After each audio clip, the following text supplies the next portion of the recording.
Buenos días, hoy vamos a exponer sobre laxitud de tendones, artritis séptica y osteomielitis. La presentación está a cargo de Mardi Delgado, Stephanie Ceballos y quien les habla, Valentina Cifuentes. Vamos a comenzar con laxitud de tendones. Para hablar sobre esta patología tengo que empezar definiendo deformidades flexurales de las extremidades. Es un tema bastante grande y dentro de este se encuentra la laxitud de tendones. Para comenzar con la definición de la terminología, estas deformidades flexurales en extremidades se definen como hiperflexión o hiperextensión de una extremidad y ocurren en el plano sagital e involucran articulaciones como interfalángica distal, metacarpofalángica distal y metatarsofalángica distal. Bien, aunque el título, laxitud en tendones, y popularmente se conoce como tendones contraídos, realmente no sucede esto. Realmente lo que pasa es que los tendones no están contraídos, sino que funcionalmente están más cortos o más largos con relación al músculo. Y se clasifican en dos grupos: congénitas, que están las presentes al nacer, y las adquiridas, que típicamente aparecen entre las 4 y 4 meses de edad. En el grupo en que nos vamos a enfocar en esta presentación es en las congénitas, que nos habla de la laxitud de los tendones. Aquí recordar un poquito de lo que decía la primera diapositiva, que ocurre dentro de las articulaciones metatarsofalángicas o metacarpofalángicas y de las interfalangias distales, en esta zona. Fisiopatología de esta patología de laxitud de tendones ocurre o se produce principalmente en el flexor digital superficial y en el flexor digital profundo, y también en el aparato suspensor. ¿Qué pasa con estos tendones? Que no tienen la suficiente tensión para tener una posición normal, y esto se presenta usualmente afectando el carpo, el nudo o la cuartilla. La fisiopatología inicia así: inicia con una inmadurez o una debilidad en la unidad músculo, tendón, ligamento. ¿A qué se refiere esto? Que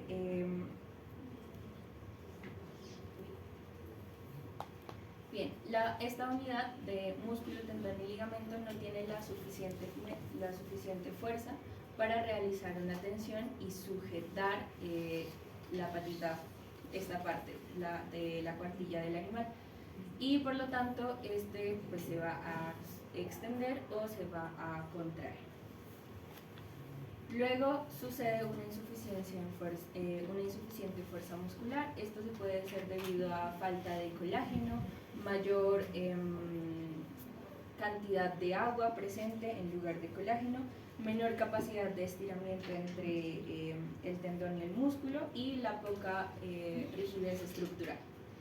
Tendones inmaduros o con menor tono, y por último tendremos el ligamento suspensor débil, que, como sabemos, el ligamento suspensor débil es el que soporta la mayor cantidad de peso del animal. Entonces, cuando tiene que soportar tanto peso y no tiene la suficiente fuerza desde el tendón que lo jale, pues obviamente esta parte va a caer.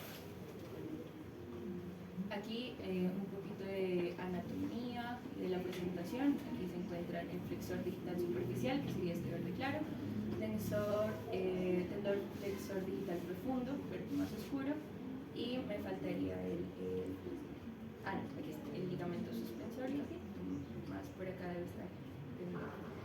Bien, la patología, recordar una vez más, ocurre a nivel de carpos, ocurre a nivel de menudillo y es así.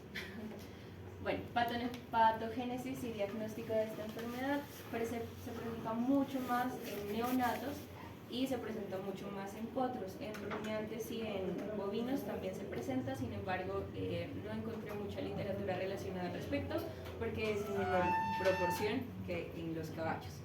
Así que lo vamos a ver mucho mejor en los potros, en recién nacidos, y La principal preocupación de esta enfermedad es que al caer esta parte de la extremidad va a presentar rozamientos en la superficie palmar o plantar de la cuartilla y esto puede provocar ulceraciones o lesiones con el contacto con el suelo. Ya lo vamos a ver un poquito más adelante. Aquí tengo una imagen con los músculos, sin embargo no se ve. Ya ahora que les pase la presentación ya lo van a ver mejor. Esto es lo que ocurre entonces. Si notamos, es como nuestro pie. No es como un pie normal del caballo, no es como un pie normal del potro. Simula ya lo que es un pie humano, literalmente. No lo van a olvidar.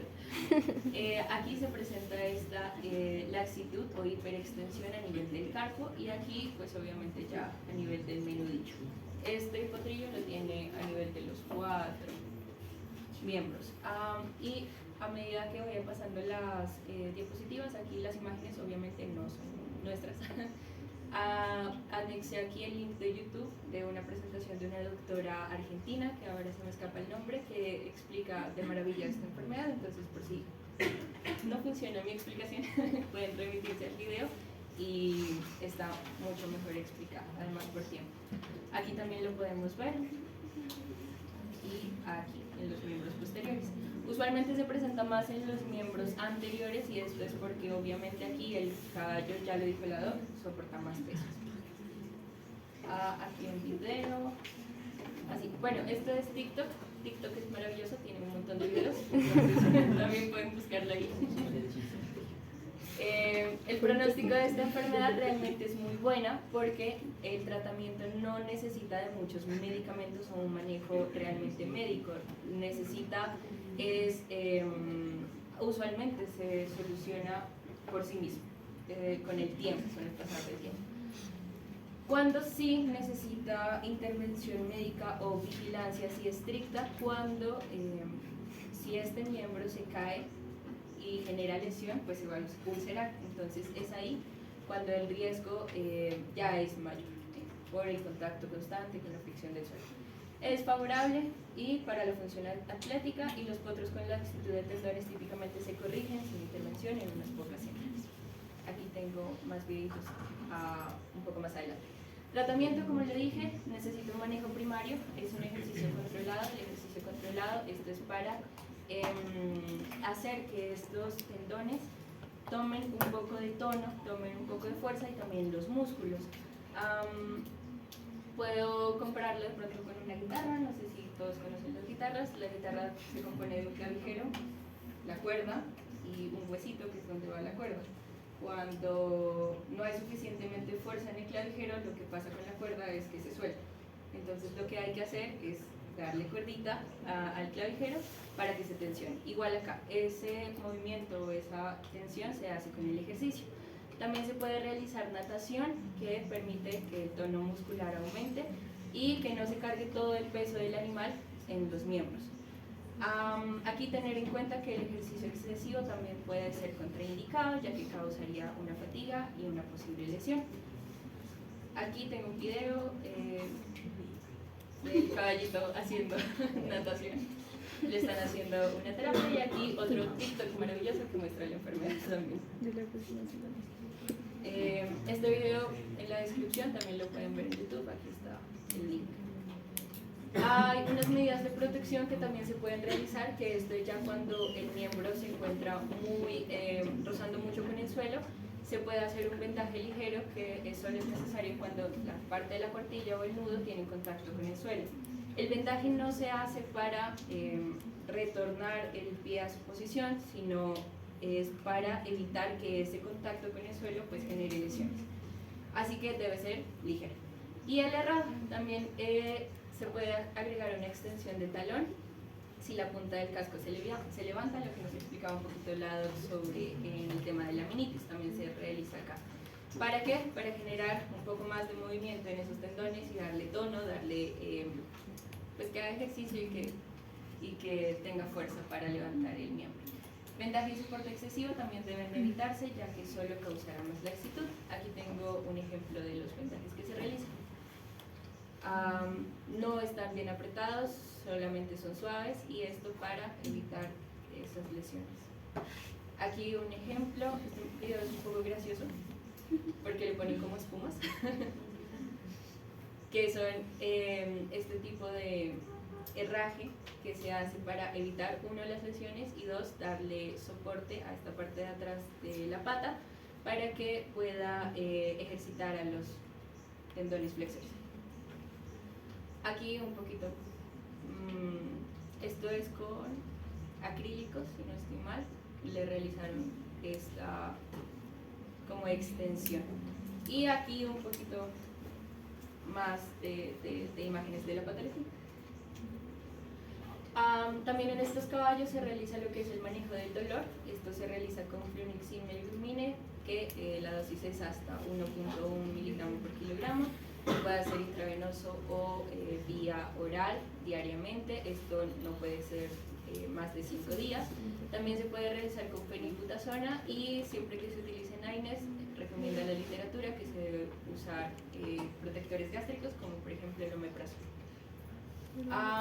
Y aquí un cuadrito nada más de laxitud versus contractura. ¿Qué pasa? Que toda la exposición estuvo basada en esa parte de la enfermedad que es congénita. Sin embargo, cuando ya sucede por cronicidad, por pasar el tiempo, ya se vuelve una contractura y pues tiene como estas principales diferencias. En laxitud vemos una falta de tensión en el tendón largo, aquí en la contractura un exceso de tensión en el tendón corto, es decir que en lugar de verse así, se va a ver así. El manejo, fortalecer la extremidad con ejercicio, natación, y aquí en contractura ya encontramos otro tipo de tratamiento. El libro menciona oxitetracitina y férulas, que básicamente son como un poquito similares a las extensiones que vimos y también a la presentación de yesos. El errado, extensión del talón y extensión de la punta en el caso de las contracturas, y el pronóstico aquí en laxitud es excelente porque muchas veces se resuelve por sí solo. Sin embargo, en la contractura sí depende de qué tan contraído esté y qué tan comprometida esté la extremidad, porque requiere cirugía. Ay, perdón. Bueno, continuando con otras de las enfermedades, tenemos problemas ortopédicos y origen infeccioso. Estos básicamente son pues problemas que son de origen infeccioso en el músculo esquelético, causados pues por la invasión de estos microorganismos patógenos, y estas infecciones producen inflamación, también destrucción de tejidos congénitos. Entre ellas tenemos la artritis séptica y la osteomielitis. Bueno, para definirlas tenemos que la artritis séptica pues es una infección de la membrana sinovial con inflamación del líquido sinovial y destrucción del cartílago, como podemos ver aquí en la imagen. Para definir la osteomielitis pues tenemos que es una infección del hueso, sobre todo de la epífisis, que es el extremo de los huesos largos, la metáfisis, que se queda entre la epífisis y la diáfisis, el hueso subchondral o huesos pequeños.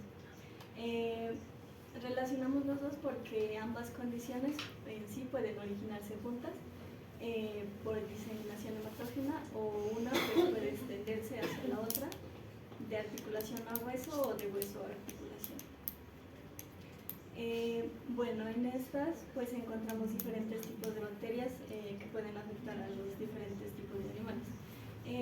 Otros sobre todo afectan actinobacillus, salmonella, E. coli, streptococcus y rhodococcus aureus.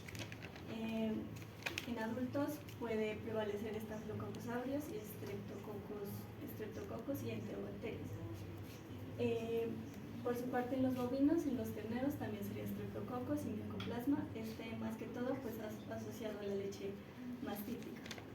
Y en bovinos adultos también Mycoplasma, Brucella, Puerperella, Teófilos, que es el más frecuente.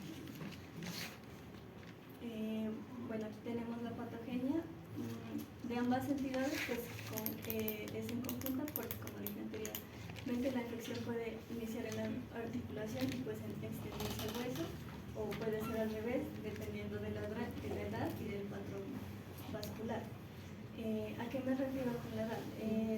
Básicamente, pues esto se produce más que todo en los potros, en donde pues la puerta de entrada es la diseminación hematógena. Y es decir que pues las bacterias llegan al sistema musculoesquelético a través de la sangre, que se procede pues de infecciones respiratorias, así como de infecciones gastrointestinales y como de infecciones umbilicales.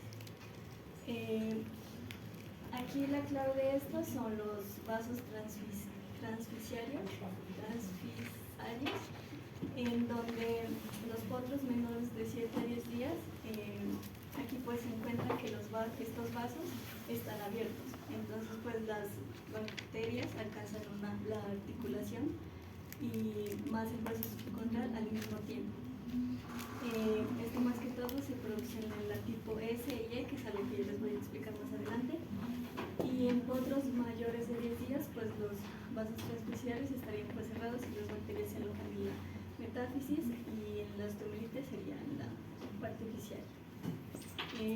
Como resultado, pues tenemos que en potros la artritis séptica y la osteomielitis pues suelen presentarse juntas, como nombré anteriormente. Bueno, en esto, en la diseminación hematógena se describen estos tipos que les nombré anteriormente. Son 5 tipos. La primera, pues depende de en dónde se presente la infección. Sería S sinovial, que pues es la infección de la membrana sinovial. La E sería la epifisiaria, que afecta el hueso subcondral. La P, la fisiaria, que es una infección de la fisis, y la placa de crecimiento, que es la placa de crecimiento. También tenemos la tarsal carpiana, que se presenta en potros prematuros, y que sería infección en desde tejidos blandos periarticulares. Pues estas enfermedades también pueden presentarse no solo en pequeños, pero también pueden presentarse en adultos. En los adultos, más que todo, es la inoculación directa. Es decir, que se puede presentar por heridas periarticulares, también heridas penetrantes, o cirugías o inyecciones intraarticulares.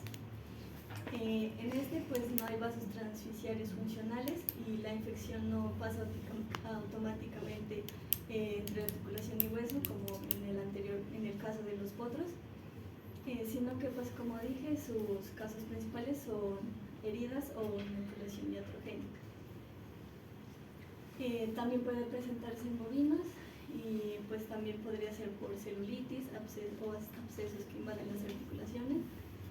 Y en terneros pues es similar, vendría siendo similar como en el potro, pero también aumenta el riesgo por baja transferencia de cuerpos maternos, y pues en adultos habría extensión de infecciones perisinoviales, afectando principalmente a la articulación interfalángica distal.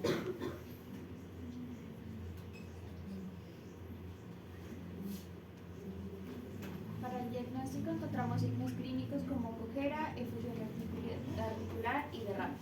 La cojera puede ser muy evidente, puede ser en los 3 miembros, o a veces puede ser solamente como la ausencia de tratar de caminar. Cuando son los 3 miembros, pues evidencia bastante porque tratan de no apoyar la pata para nada. En la efusión articular se logra encontrar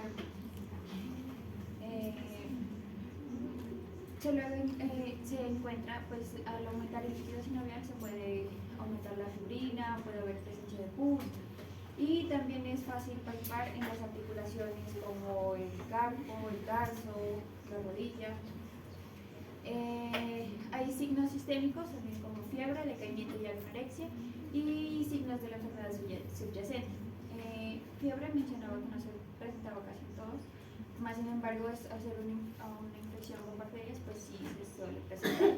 El decaimiento y anorexia hay que tenerlo en cuenta porque si bien el potro puede estar decaído, no quiere levantarse, entonces no se va a lograr evidenciar muy bien la cojera, entonces hay que hacer un examen pues más exhaustivo y no solamente irse con lo que está caído y pues lo que no coge. Y en los signos de la enfermedad subyacente, pues también las patologías se han presentado en cuadros septicémicos, entonces también pueden presentar diarrea. Aquí hay una nota que decía que toda cojera hinchazón articular en un potro neonato debe considerarse infección hasta demostrar lo contrario. ¿Por qué? Porque la mayoría de veces la cojera de los potros los asocian con un golpe de la mamá o así, no lo asocian con una infección. Entonces esto, a medida que se lo diagnostique más rápido, puede haber solución. De lo contrario, pues no. Sí, eso téngalo muy en cuenta, ¿no? O sea, el potro que estaba bien, el día siguiente está cojo, o sea, no, que sí, que es un golpe, no, nada, o sea, haga el examen clínico completo, tome exámenes y siempre sospechen un potro séptico, siempre. La cosa es que ahí está usted contra el tiempo, los potros pueden fallecer en horas, ¿listo? Entonces, pues, ese es el primer signo, o que está cojeando o que la articulación está un poco aumentada de tamaño, ¿listo? Entonces ahí sí, pilas. En pruebas diagnósticas tenemos el análisis del líquido sinovial o conocido artrocentesis. Esta se la clasifica casi como la prueba reina. Se trata de que, bueno, primero tienen que tener una técnica bien aséptica, porque si no está infectado y tienen una mala técnica, pues lo infectan ustedes. Y tiene que, bueno, la limpieza, al aspirar el líquido, lo normal es que sea claro, viscoso y amarillo paja. Y si está infectado es turbio, opaco y puede ser de color blanquecino, amarillo oscuro o incluso sanguinolento. Y este pierde la viscosidad.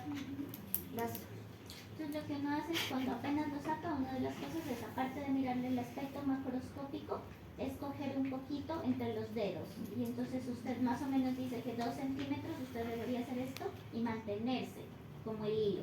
Pero si usted apenas lo hace así, es como bien líquido y poco viscoso, entonces ahí usted ya empieza a pensar que puede haber un proceso infeccioso. Las proteínas, lo normal es de menor a 2.0 gramos sobre decilitro. Cuando ya se encuentra mayor a 2.5, pues ya también prevé el proceso infeccioso porque pues hay una liberación de proteínas por la ruptura de la membrana del líquido sinovial. Y también aparece leucocitosis y más del 80% de los neutrófilos. También ayudan a otras pruebas diagnósticas como la radiografía, la ecografía, la resonancia magnética y tomografía computarizada. La radiografía nos sirve para procesos más crónicos, se podría decir, para procesos que apenas están iniciando y no se lograría ver bien porque, como ya se dijo, afecta la membrana sinovial. Entonces, cuando ya haya afectado el hueso, ahí ya podemos verlo mediante radiografía, pues no se ve bien por la imagen, pero aquí está más. Aquí hay esclerosis, aquí hay el hueso, lo podemos ver que no está bien estructurado. Y en la ecografía sí nos va a ayudar más que la radiografía porque ya podemos ver la presencia de los tejidos blandos, permite ver el engrosamiento de la membrana sinovial y si hay presencia de fibrina, y esto es pues lo que se quiere porque ya lo he mencionado, va a aumentar la fibrina y pues va a generar pus y demás. Y la resonancia magnética y tomografía computarizada son excelentes, sin embargo la desventaja de estos son los costos. Varios de las personas pues no acceden a esto por los costos elevados que tienen. En el tratamiento, tenemos tratamiento en la parte sistémica, pues generalmente se opta por la vía intravenosa, se pueden utilizar beta-lactámicos más aminoglucósidos. Bueno, decían que podría utilizarlo de manera empírica. ¿Por qué? Porque pues, es actuar contra el tiempo. Entonces, estos dos tienen un gran efecto sobre las bacterias gram positivas, gram negativas, anaerobios y especialmente pues, si se añade metronidazol a una herida sucia de la piel. Esto también se debe ajustar sí o sí con las ayudas diagnósticas, también como cultivo o antibiograma. Estos son de fácil acceso, dan respuesta muy rápida, entonces pues añadirlos a las ayudas diagnósticas y así ajustar más bien el tratamiento para evitar resistencia y demás. Para la local o la regional tenemos la infusión regional intravenosa. También todos estos procesos tienen que ser por mucha sepsia. El procedimiento se coloca un torniquete neumático o de goma ancho aproximado de la articulación afectada. Se cateteriza en una vena distal y se inyecta el antibiótico. El mecanismo es que al estar con el torniquete se va a infiltrar más, entonces va a generar más efecto, como que no va a pasar de largo. La artroscopia es una visualización directa. Esta no es tan invasiva, se trata de hacer huequitos y tratar de pasar como si fuera una pequeña cámara, y así van a tener una visualización más buena tanto del hueso como de si hay fibrina, si hay otras cosas, y también pues se va a hacer una limpieza más avanzada, un lavado de alto volumen. Ahí después de la artroscopia tenía la artrotomía. La artrotomía es en herida abierta. Entonces, si bien esta no es invasiva, la artrotomía sí. ¿Por qué? Porque se trata de abrir totalmente, ya no huequitos, sino abrir totalmente, ir limpiando, ir lavando y ir visualizando estructuras si están dañadas, si no. Y pues esto también, si no se tiene un buen cuidado postoperatorio, puede causar más infección aún de la que tiene. En el tratamiento de equinos versus bovinos, porque estas enfermedades se presentan en los dos, se dice que el objetivo del tratamiento en los equinos es salvar la función atlética, que es para lo que se lo utiliza mayormente. Sin embargo, para los bovinos es salvar la vida y la funcionalidad. Entonces esto pues es más fácil en ellos porque solamente se busca para pastoreo y producción. Entonces no se necesita tanto como en los equinos. El abordaje quirúrgico preferido en equinos es la artroscopia, ya que esto no es invasivo. Y en los bovinos es la artrotomía abierta o lavado cerrado.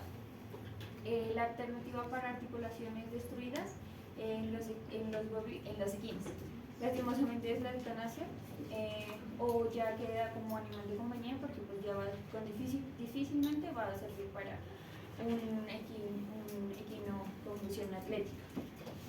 Y en los bovinos es la artrodesis facilitada. Los antibióticos sistémicos es la penicilina, amiglucósido y ceftiofur en los equinos. En los bovinos existe tetracyclina, penicilina.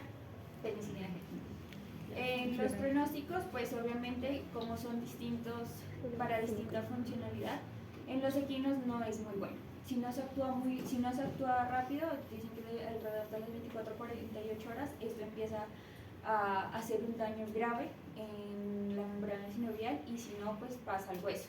Si no se actúa rápido, difícilmente el potro megalóprofe muere en horas o no va a quedar bien su funcionalidad en sus miembros. Entonces es de reservado a mano. Para el campo de atletismo, pues si queda para campo, no hay tanto afección, y pues si se muere, eso obviamente vale.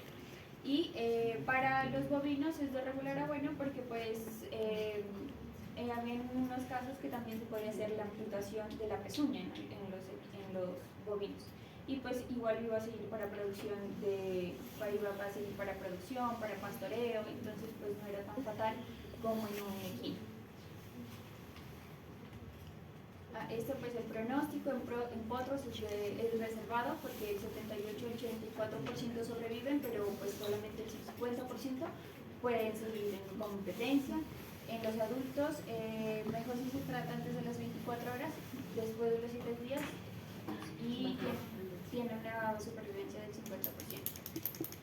En los bovinos tiene mejor pronóstico, del 72 al 85% del éxito, y en los bovinos es mejor por lo que lo necesita pues como para deporte.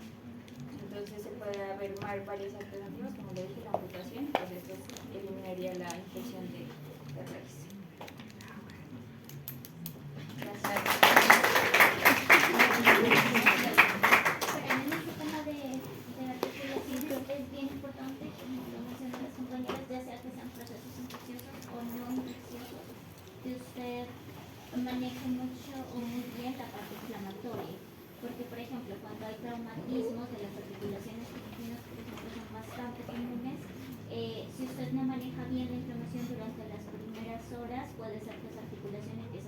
cambios degenerativos y termine finalmente pues en una artritis o en una enfermedad articular degenerativa. Es una osteoartritis.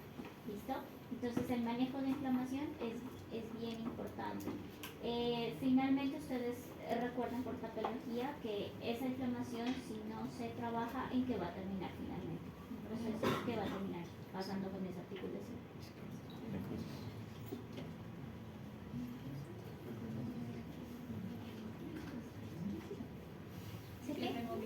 Eso, se anquilosan, finalmente se va a anquilosar.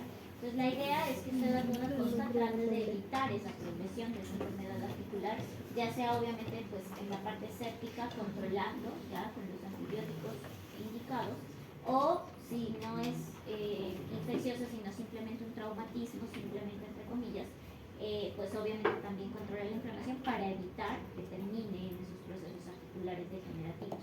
¿Listo? Bueno.